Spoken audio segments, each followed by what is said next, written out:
Halo semuanya, kami dari kelompok Math untuk Math fase 4 terdiri dari anggota saya Misha Tanujaya. Saya Ruby. Saya Renata Corona. Saya Nikita Antonia Laura. Saya Sheryl. Oke, nggak perlu lama-lama, mari kita mulai. Oke, jadi sebelum kita mulai dari topik pertama, kita bakalan nge-share dulu pengalaman kita, mulai dari Sheryl. Jadi untuk pengalaman saya di Medface ini untuk kalori crunchers, menurut saya ini cukup sulit untuk orang yang tidak biasa untuk menghitung kalori dan juga biasanya juga suka lupa-lupa untuk memasukkan apa yang kita konsumsi dan apa kalori keluar kita, tapi ini cukup membantu untuk kalian yang ingin menghitung kalori masuk untuk kalori keluar. Oke, mungkin dari Nikita. Menurut saya kalori math ini tuh kayak cukup membantu kita karena sebagai orang yang suka melewati sarapan, saya jadi tahu kayak kalori berapa sih yang harusnya masuk ke dalam tubuh saya dan apakah kalori harian saya yang sudah saya makan itu cukup atau tidak.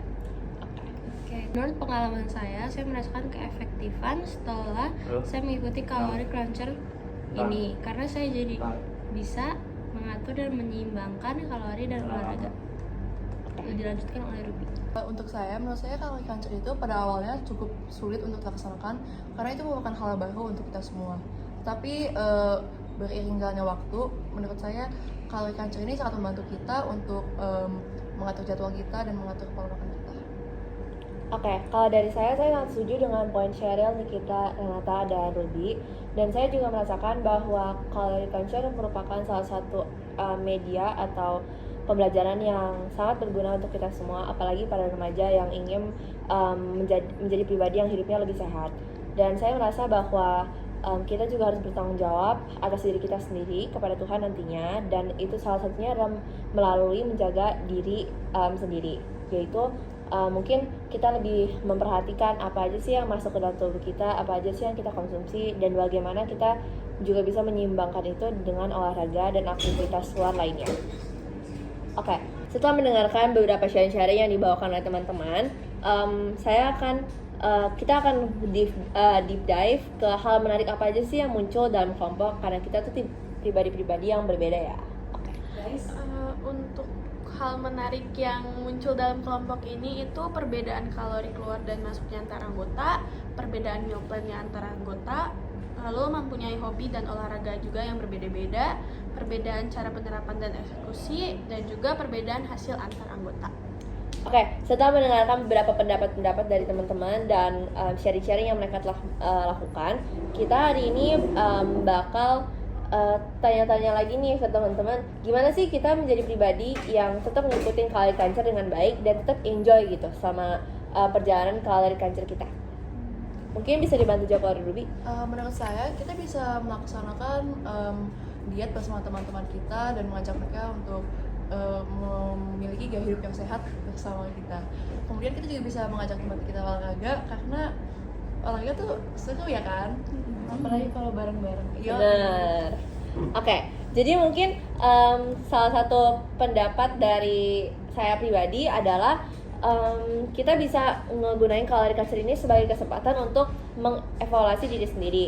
Karena kita semua tahu bahwa kita remaja yang hidup di dunia yang konsumerisme, jadi kayak banyak banget makanan-makanan yang kurang sehat atau kurang yang kurang nutrisinya, tetapi tetap dijual bebas dan luas karena rasanya gitu. Dan melalui project kalori cruncher ini kami sadar bahwa pentingnya bukan hanya rasa dari makanan tersebut, tapi juga manfaat dan kalori serta ya manfaat-manfaat yang terdapat di makanan tersebut.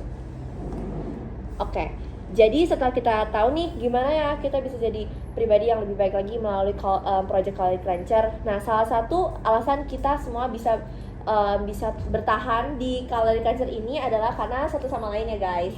Jadi kita akan ngebahas support system. Okay. Nah, pasti pas kita melaksanakan kalori cruncher ini, kita memiliki support system yaitu satu sama lain. Kita menjadi support system satu lain dan kita selalu mengingatkan sama untuk menjalankan tugasnya. Kemudian kita juga memiliki tujuan yang sama. Kalau yang udah baik-baiknya, kira-kira ada nggak ya kita di masa-masa mungkin lebih putus asa gitu? Jadi di beberapa hari itu pasti terlihat kalau kita itu nggak menerapin peraturan-peraturan dan tugas kalori cruncher yang baik. maka dari itu kami percaya kalau kita dapat mendukung satu sama lain yang lebih baik lagi. Ya.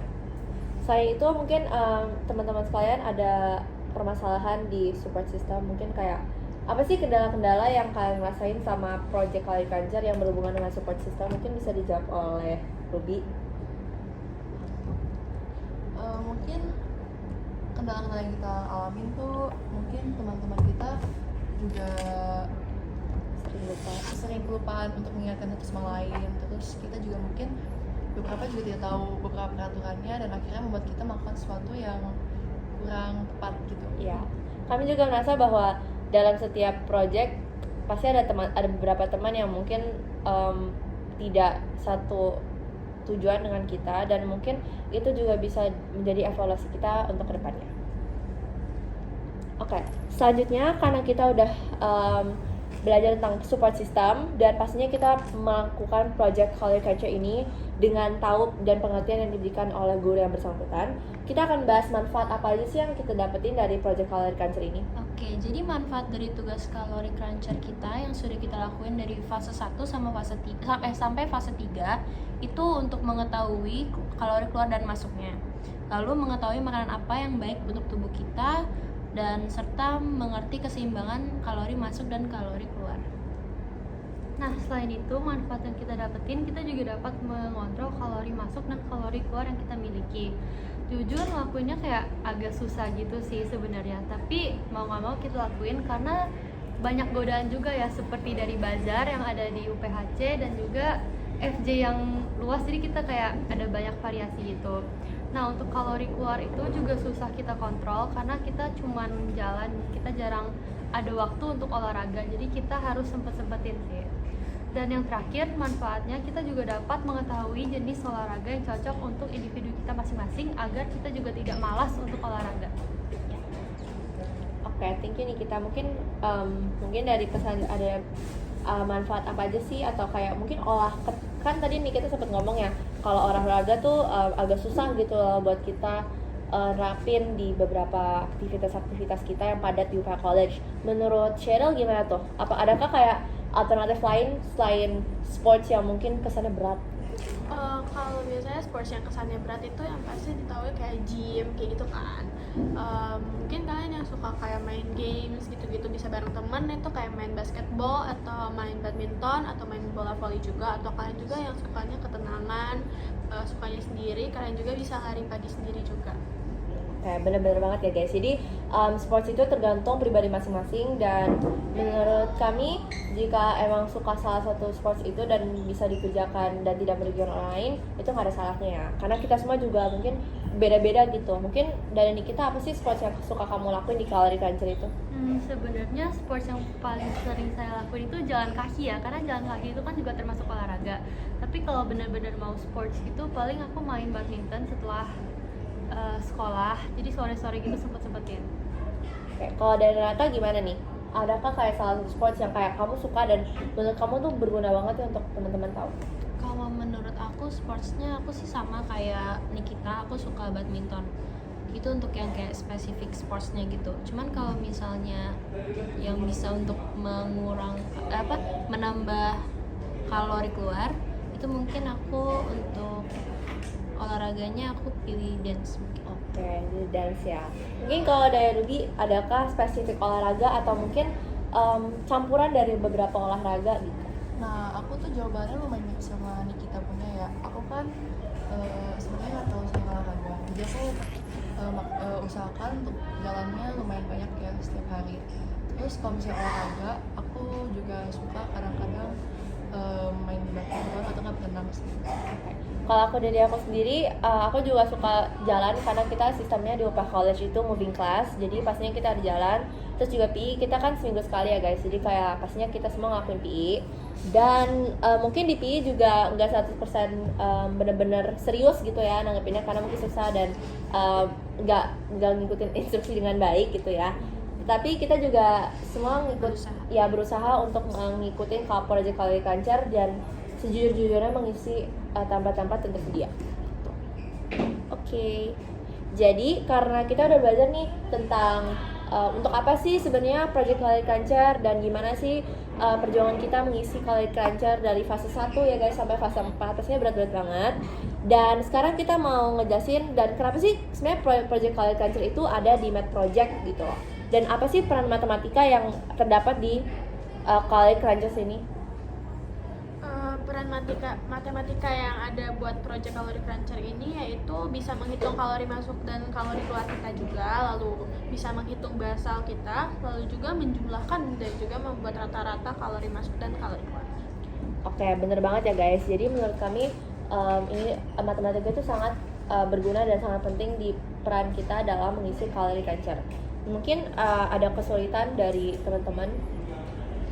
Buat saya biasanya kesulitannya itu kurang konsisten ya, atau suka lupa-lupa untuk masukin kalori-kalori masuk dan kalori keluar juga, dan juga suka agak sulit untuk menghitung kalori masuk dan kalori keluar kita juga. Ya, karena kita belum terbiasa ya guys. Mungkin dari Renata. Kalau aku pribadi sih lebih ke lupa untuk foto makanan yang aku makan ya, jadinya Nggak tepat gitu ya. jadi nggak Dan juga kita bisa dapat akui bahwa beberapa makanan-makanan yang kita makan tuh belum 100% akurat gitu yang ada tersedia di Google. Jadi kita kadang ngerasa kesulitan untuk ngitung secara akurat gitu ya beberapa makanan yang tersedia. Apalagi makanan-makanan yang kita konsumsi itu beragam banget ya, mulai dari Chinese food, Indonesian food, terus beberapa makanan-makanan yang mungkin gak familiar dan gak banyak orang makan gitu. Oke. Jadi segitu dulu presentasi dari kami, dan mungkin ada satu atau dua kata dari semua dari kita untuk pesan-pesan yang menurut kalian Calorie Cruncher tuh seperti apa sih? Pesan-pesannya itu ya mungkin harus tetap konsisten dan juga mengerjain Calorie Cruncher dengan sejujur-jujurnya. Aku sih setuju sama Sheryl ya, karena konsisten itu penting banget biar kita bisa mendapatkan hasil yang akurat. Oke, kalau menurut aku kita harus konsisten dan serta tetap menjalankan keefektifan itu biar tetap Lancar. Yes. Kan dari Debbie. Dan untuk aku kita mungkin bisa juga konsisten dengan cara membuat jadwal gitu, terus selalu have fun gitu. Ya benar, karena kita juga, kalau dari aku mungkin kita harus tetap bersama-sama untuk ngelewatin semua perjalanan Calorie Cruncher ini, dan menurut aku ini sangat penting untuk kita semua dan harus dikerjakan sejujur-jujurnya ya guys. Oke. Jen. Jadi segitu aja. Thank you so much for listening. Bye bye. Bye bye. Terima kasih.